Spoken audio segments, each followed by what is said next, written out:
घोंसला छोड़ने वाली चिड़िया।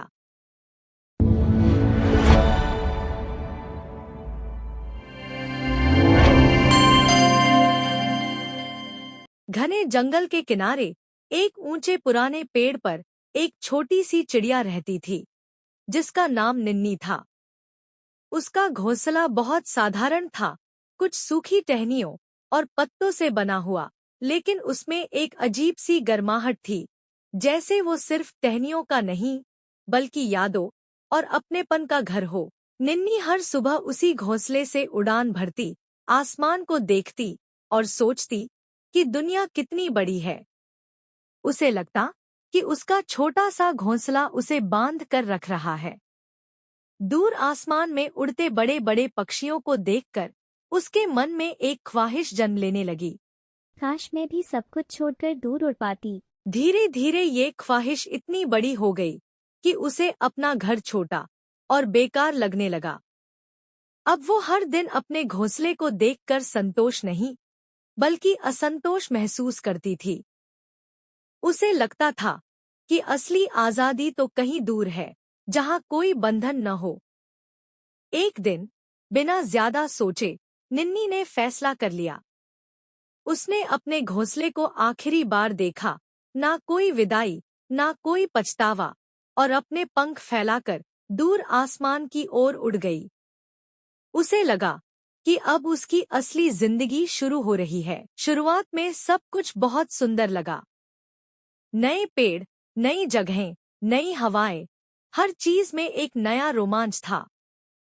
निन्नी को लगा कि उसने सही फैसला लिया है। वो जहां चाहती वहां उड़ जाती, किसी की रोक टोक नहीं थी। लेकिन जैसे जैसे दिन बीतते गए, उसे छोटी छोटी परेशानियां महसूस होने लगी। जब सूरज ढलता तो उसे समझ नहीं आता कि रात कहाँ बिताए। हर पेड़ पर उसे अजनबीपन महसूस होता, कोई भी जगह उसे अपनी नहीं लगती थी। एक रात तेज हवा और बारिश शुरू हो गई। आसमान में बिजली चमक रही थी और हवाएं इतनी तेज थी कि छोटे छोटे पक्षी भी डरकर अपने घोंसलों में छिप गए। निन्नी इधर उधर भटकती रही, लेकिन उसके पास कोई सुरक्षित जगह नहीं थी। वो एक पेड़ की टहनी पर बैठी पूरी रात भीगती रही। ठंड से उसके पंख कांप रहे थे और पहली बार उसे अपने पुराने घोंसले की याद आई, वही छोटा सा घर जो उसे हमेशा सुरक्षित रखता था।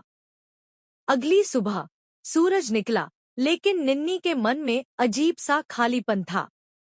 उसने सोचा कि शायद ये सब थोड़े समय की बात है और आगे जाकर सब ठीक हो जाएगा। इसलिए उसने फिर से उड़ान भर ली। दिन बीतते गए और हर दिन के साथ उसका उत्साह थोड़ा थोड़ा कम होता गया।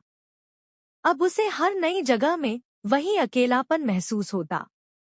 ना कोई उसका इंतजार करता, ना कोई उसकी चिंता करता।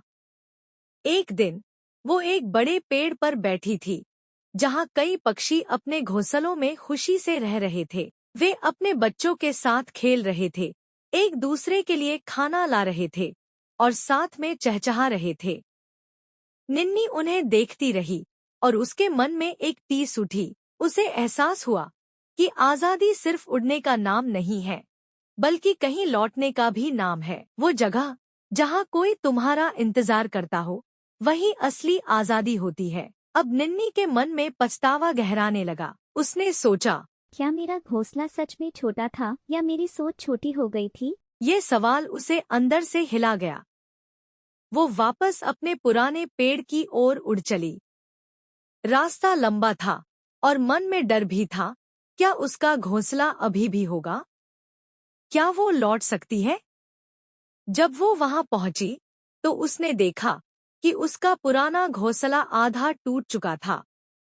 कुछ टहनियां उड़ चुकी थी और वो पहले जैसा नहीं रहा था। ये देखकर उसका दिल टूट गया। वो चुपचाप उस टूटे हुए घोंसले के पास बैठ गई। उसकी आंखों में आंसू थे, लेकिन अब पछताने के अलावा कुछ नहीं था। लेकिन तभी उसने सोचा, अगर मैंने इसे छोड़ा था तो मैं इसे फिर से बना भी सकती हूँ। इस बार वो पहले वाली निन्नी नहीं थी। अब उसके अंदर समझ और अनुभव दोनों थे। उसने धीरे धीरे टहनियां इकट्ठा करनी शुरू की। हर टहनी के साथ वो अपने पुराने दिनों को याद करती और एक नई उम्मीद भी जोड़ती। कई दिनों की मेहनत के बाद उसने अपना घोंसला फिर से बना लिया। इस बार वो पहले से थोड़ा मजबूत था, क्योंकि इसमें सिर्फ टहनियां नहीं बल्कि सीख भी जुड़ी थी। अब जब भी निन्नी आसमान में उड़ती तो उसे आजादी महसूस होती, लेकिन इस बार उसे पता था कि वो कहाँ लौटेगी। वो समझ चुकी थी कि घर कोई जगह नहीं बल्कि एक एहसास होता है, और उस एहसास को छोड़कर भागना असली आजादी नहीं बल्कि एक भ्रम होता है। निन्नी ने अब कभी अपने घोंसले को छोटा नहीं समझा। उसने उसे अपना सबसे बड़ा सहारा मान लिया और धीरे धीरे वही छोटा सा घोंसला उसकी सबसे बड़ी ताकत बन गया। शिक्षा। कभी कभी हम आजादी के पीछे भागते भागते ये भूल जाते हैं कि सुकून कहाँ है, क्योंकि असली आजादी उड़ने में नहीं बल्कि कहीं लौट पाने में होती है।